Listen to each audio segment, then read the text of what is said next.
श्री सद्गुरुदेव भगवान की जय। हृदय में स्थित परमात्मा राम की जय। गुरुर्ब्रह्मा गुरुर्विष्णु गुरुर्देवो महेश्वरा। गुरुर् साक्षात् परम ब्रह्म है तस्मै श्री गुरुवे नमः।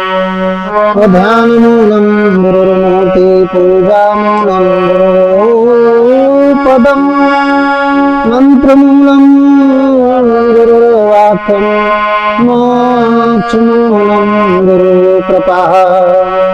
बोलिए सद्गुरुदेव भगवान की जय।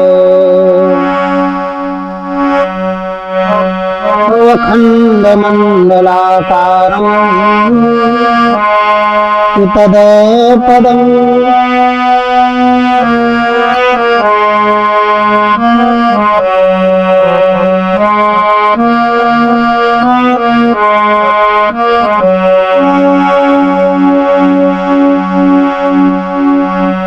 अखंड मंडलाकारं व्याप्तेन चराचरं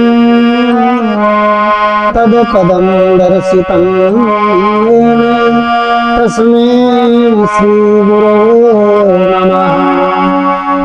बोलिए परमात्मा राम की जय। बड़ा सुंदर प्रसंग है आज का कि कलयुग में सच्चा संत कौन है। संत तुलसी व कबीर के अनुसार हम आप लोगों को बताएंगे कि कलयुग में सच्चा संत कौन है। सच्चा संत कौन है। संत तुलसी व कबीर के अनुसार आप लोग जाने कि कलयुग में सच्चा संत कौन है। ये आज का प्रसंग है, इस पर हम चर्चा करेंगे।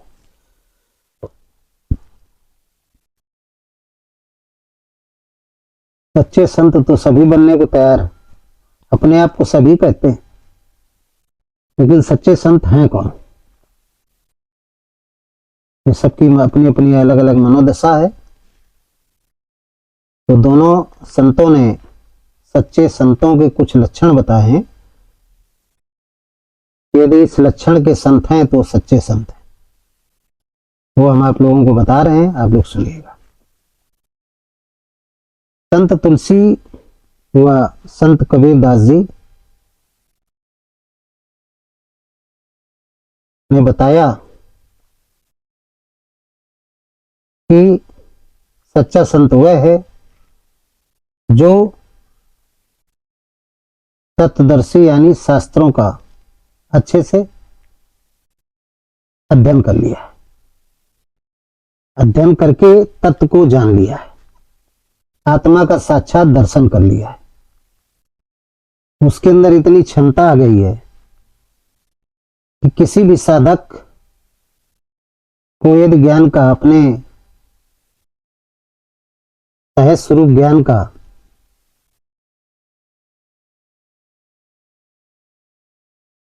सत्संग उसको सुनाता है और सत्संग उसके सुनने के बाद वो साधक का मन टेढ़ा से सीधा हो जाता है, तो आप समझिए कि जिससे हमने सत्संग सुना है वो सच्चा संत है।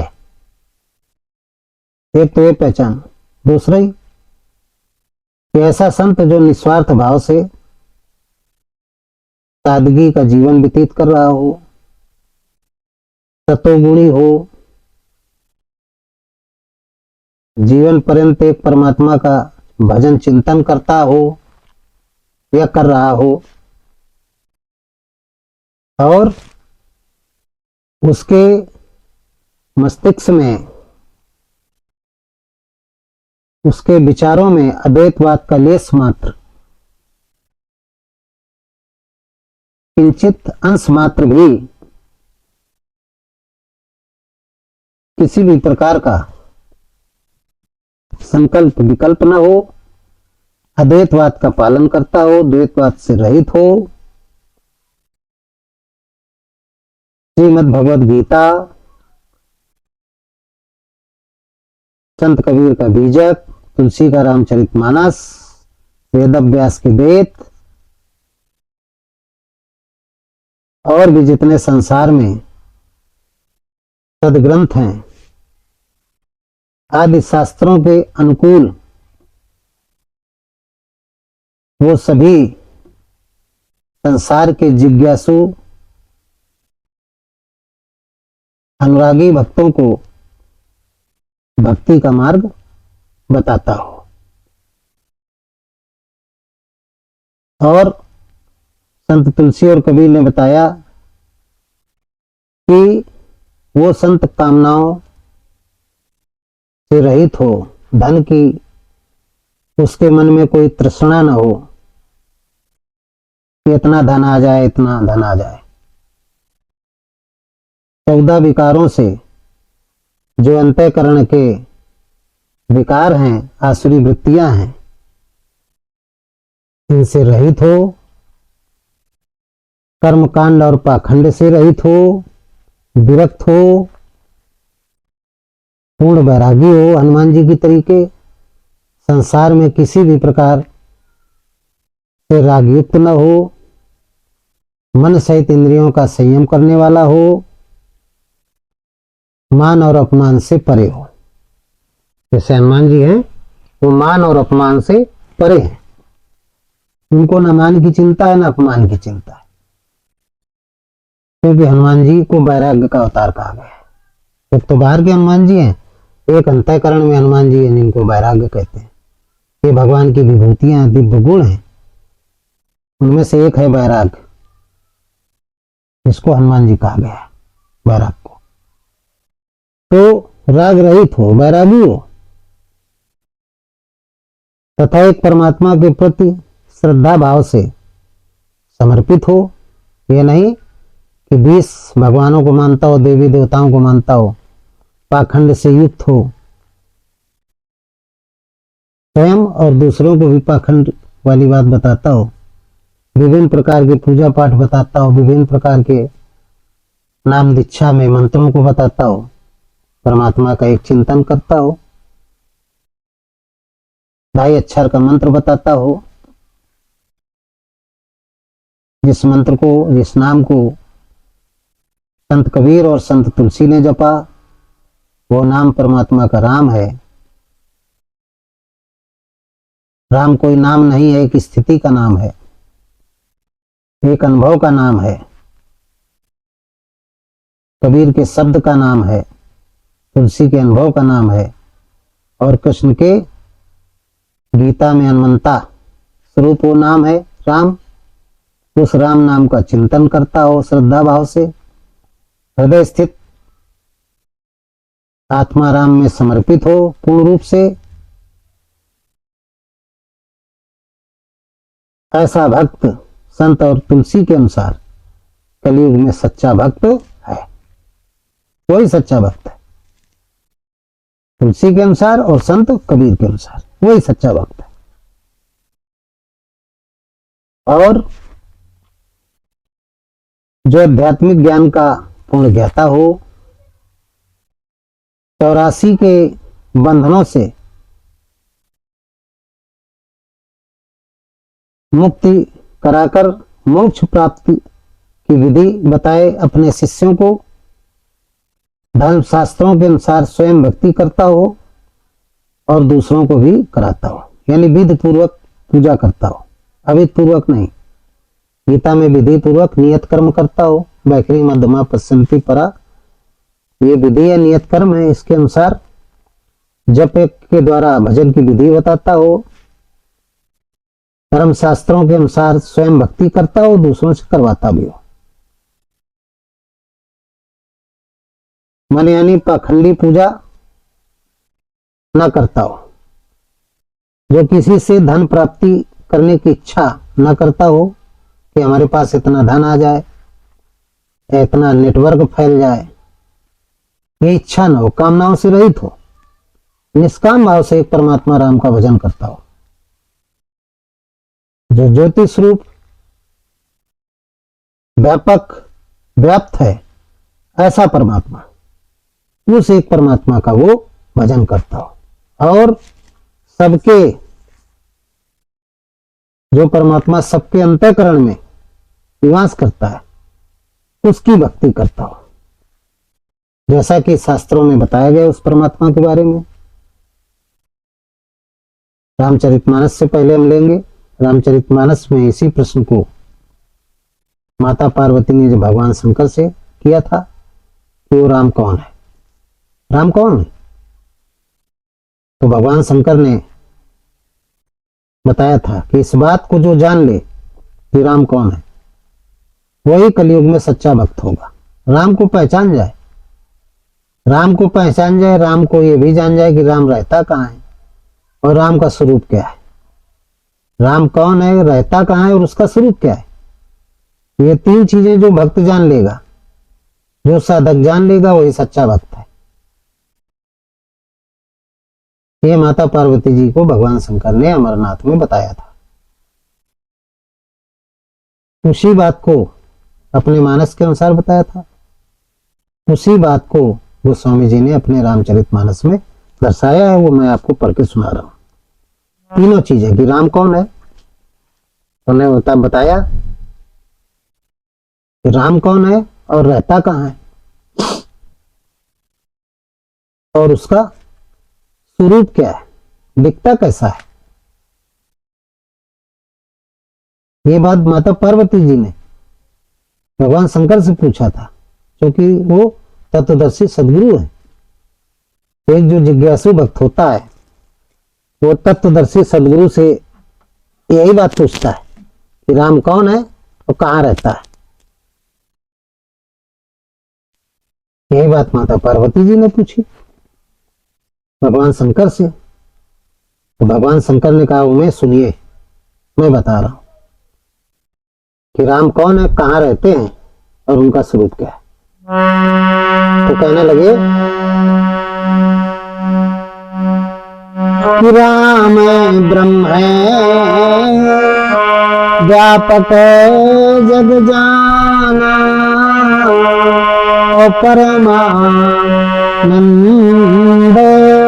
परेश पुराना।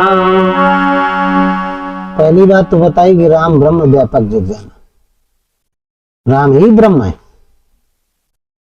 अब ये रहते क्या है, बाहर और भीतर भी बताने लगे कि व्यापक ब्रह्म है, एक अविनाशी,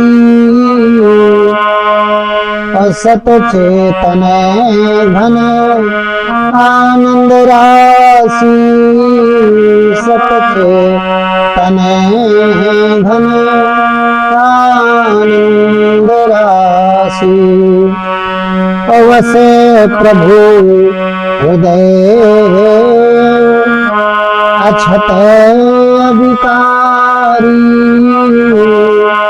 सकल जीव जग दीने दुखारी। दो चीजें बताया यहाँ पे, राम ब्रह्म व्यापक जग जाना, परमानंद परेश पुराना। व्यापक ब्रह्म एक अविनाशी, सच्चेतन घन आनंद राशि, अष्टम हृदय अक्षत विकारी, सकल जीव जग दीन दुखारी। राम ही ब्रह्म है, वो व्यापक है और व्याप्त भी है। सबके शरीरों में आत्मा रूप में वो व्यापक है और शरीर के बाहर जड़ चेतन में वो व्याप्त रूप में, ब्रह्म के रूप में। इसको परमात्मा कहते हैं। सबके अंतःकरण में निवास करते हैं, अंतःकरण में उसे ढूंढा जा सकता है। मनुष्य अपने अंतःकरण में उसको ढूंढ सकता है। तो माता पार्वती जी ने कहा उसका स्वरूप क्या है कैसा, तो फिर बताते हैं कि सब कर परम प्रकाशित जोई, राम अनादि अवधपति सोई। सब कर परम प्रकाशित जोई, राम अनादि अवधपति सोई। जो सबको प्रकाशित करता है व्यापक रूप में और व्याप्त रूप में। व्यापक रूप में सभी जितने भी भूत प्राणी हैं संसार में, मनुष्य, चींटी, कीड़े मकोड़े, सांप बिच्छू, पशु पक्षी, सबको प्रकाशित करता है। आप कहेंगे प्रकाशित तो सूर्य करता है। यहाँ प्रकाशित का मतलब है सबके स्थूल शरीरों में चेतना को प्रवाहित करता है प्रकाश की किरणों के रूप में, जिससे हम चलते फिरते बोलते बैठते हिलते डुलते। ये चेतना है, यही उस परम प्रकाश स्वरूप सबकर परम प्रकाशित जो राम अनाद अनाद सूर्य है राम, उसकी किरण है चेतना। इसी चेतना रूपी किरणों के माध्यम से हम आप चलते फिरते उठते बैठते बोलते हैं। जब अपनी किरणों को समेट लेता है तो ये जो स्थूल शरीर है जड़ हो जाता है। निकल गया, समेटने का मतलब निकल गया समेट करके, तो जड़ हो गया। पड़ा है शरीर लेकिन ना हिल रहा है, ना डुल रहा है, ना बोल रहा है, ना बता रहा है, ना चल सकता है, कुछ नहीं। तो उस स्थिति को कह देते हैं डेड बर्ड, कि वो मृत्यु हो गई, मर गया। ये बात उन्होंने बताया कि वो परमात्मा ज्योति स्वरूप है, सबका परम प्रकाशित ज्योतियों का परम ज्योति है और सबके हृदय में रहता है, उसका नाम राम है। यही बात भगवान कृष्ण से अर्जुन ने पूछा, सेम यही बात कि प्रभु परमात्मा कौन है, रहता कहाँ है और उसका स्वरूप क्या है, ये बात पूछी। तो भगवान कृष्ण ने अर्जुन को बताया गीता के अनुसार क्या कहते हैं कि अर्जुन सुनो,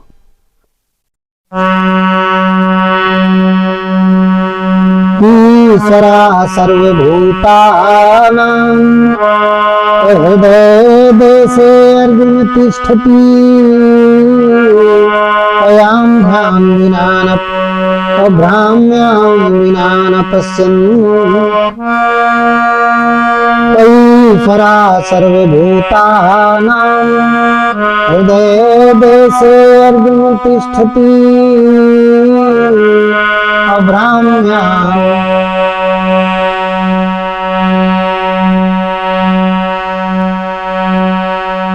ईश्वरा सर्वभूतानां हृदय देशे अर्जुन तिष्ठति अभ्राम्यानि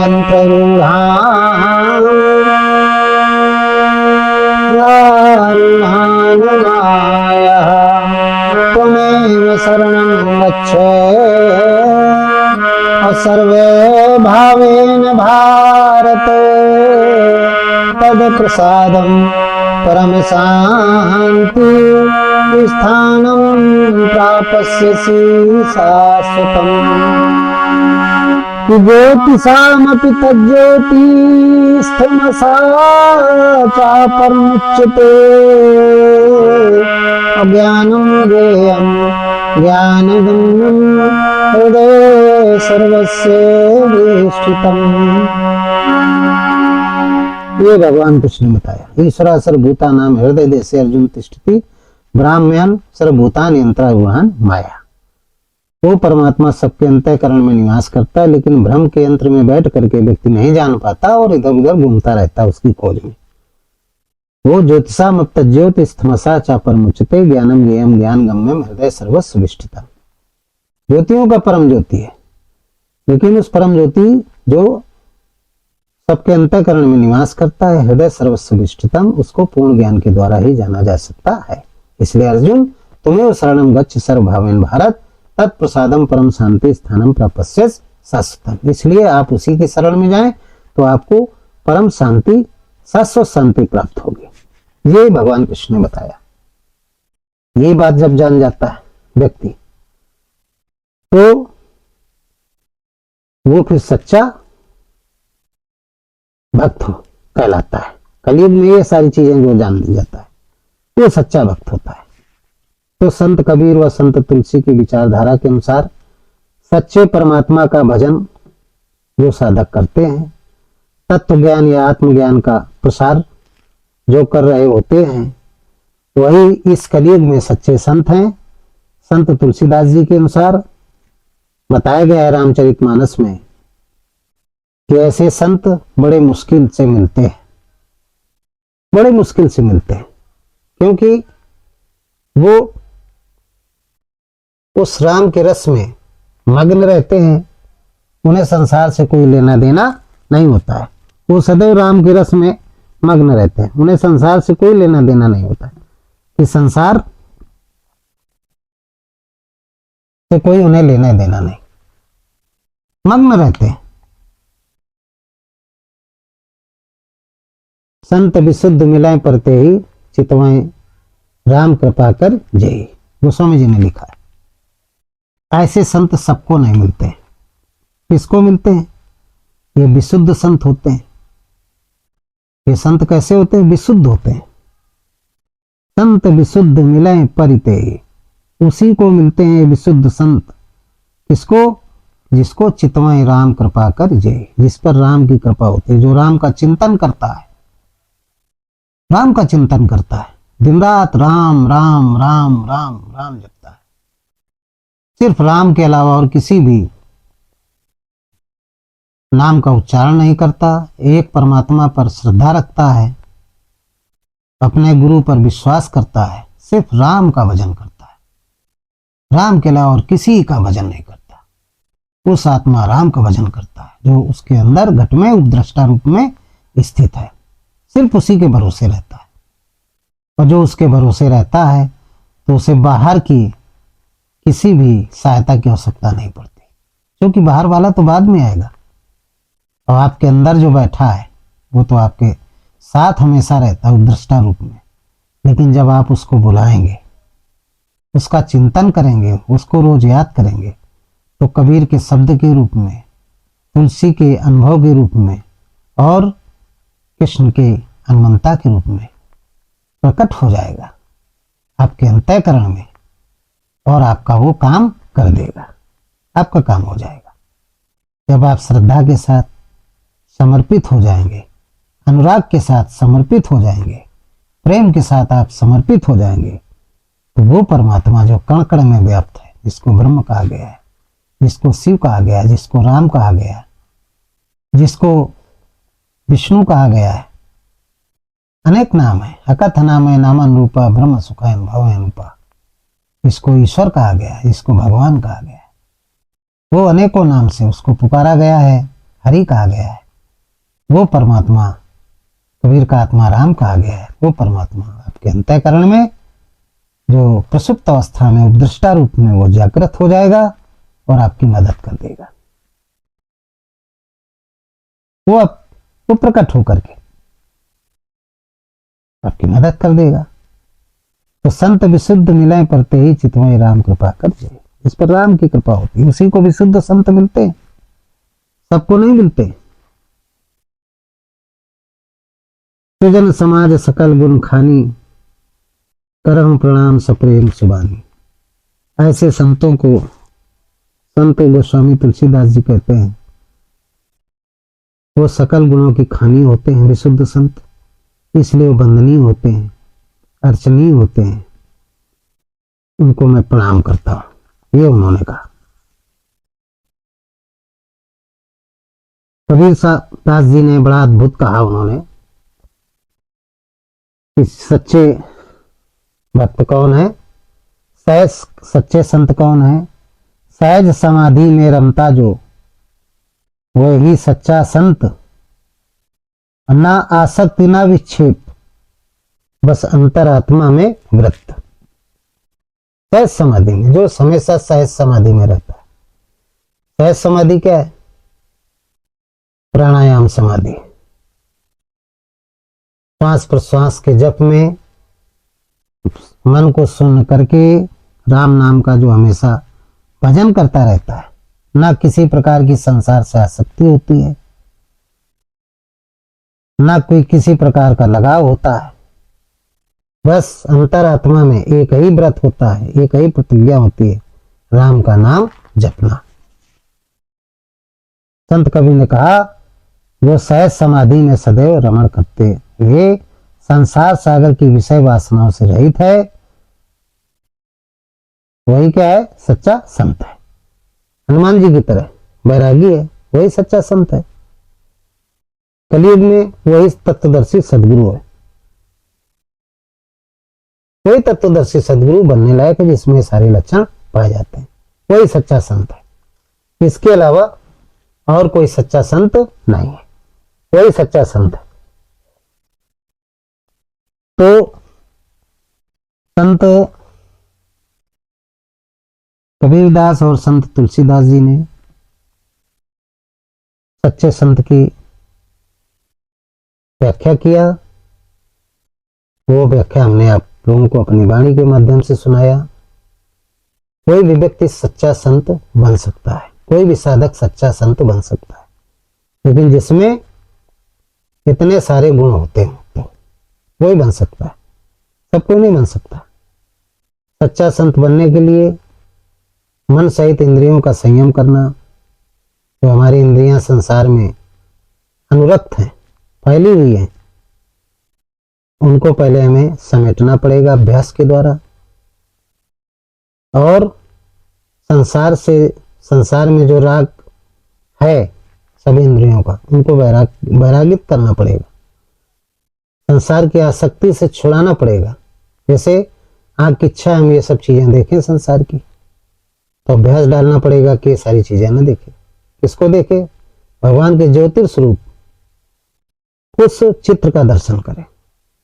कान रूपी जो इंद्रिय है संसार की आवाजों को सुने, उसको संयमित करना पड़ेगा कि केवल क्या सुनना है? सत्संग सुनना है और कुछ नहीं सुनना है। हाथ रूपी जो इंद्रिय है वो संसार को स्पर्श करे नहीं, गुरु के चरणों को स्पर्श करना। पैर जो है इंद्रिय संसार में भटकते हैं, तो उनको संयमित करना पड़ेगा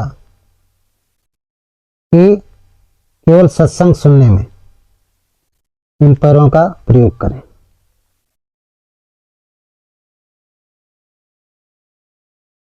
और इसी तरीके से जीभ है, संसार की चीजों को बोलती है, बखान करती है। इसको संयमित करना पड़ेगा कि नहीं, वाणी केवल भगवान का राम नाम चिंतन ही करेगी, वही बोलेगी और कुछ नहीं बोलेगी, राम नाम ही बोलेगी। इसी तरीके से जितनी भी इंद्रियां हैं वो सब भगवान के चिंतन में जब लग जाती हैं, अंतर्मुखी हो जाती हैं, बहिर्मुखी से अंतर्मुखी हो जाती हैं, तो समझ लीजिए कि उस साधक ने अपनी सारी इंद्रियों को साध लिया है। जब इंद्रियों को जो साधक साध लेता है वो हो जाता है साधु। साधु की यही परिभाषा है, इंद्रियों को जो साध ले वही साधु है। और साधु के बाद दूसरी स्थिति क्या होती है उसकी? संत की। संत किसे कहते हैं? इंद्रियों को साधने के बाद उसके अंदर किसी प्रकार का द्वैत भाव वाली शंका न रह जाए, अद्वैतवादी हो जाए, किसी प्रकार की द्वैतवादी शंका न रहे, बिल्कुल अद्वैतवादी हो जाए, एक परमात्मा का चिंतन करे, एक परमात्मा के अलावा किसी का वो चिंतन न करे, तो समझ लो कि वो जब अद्वैतवादी हो जाएगा, एक परमात्मा का चिंतन करेगा, तो समझ लो सच्चा संत है, वही सच्चा संत। तो ये सच्चे संत की परिभाषा है। तो इस तरीके से हमने आप लोगों को बताया संत शिरोमणि तुलसीदास जी, संत शिरोमणि कबीरदास जी के अनुसार आप लोगों की बात समझ में आ गई होगी। आप भी सच्चे संत बन सकते हैं। इन्हीं शब्दों के साथ आज का सत्संग समाप्त करते हैं। बोलिए सद्गुरुदेव भगवान की जय। सर्वे भवन्तु सुखिनः, सर्वे सन्तु निरामया, सर्वे भद्राणि पश्यन्तु मा कश्चित् दुःखभाग् भवेत्। ओम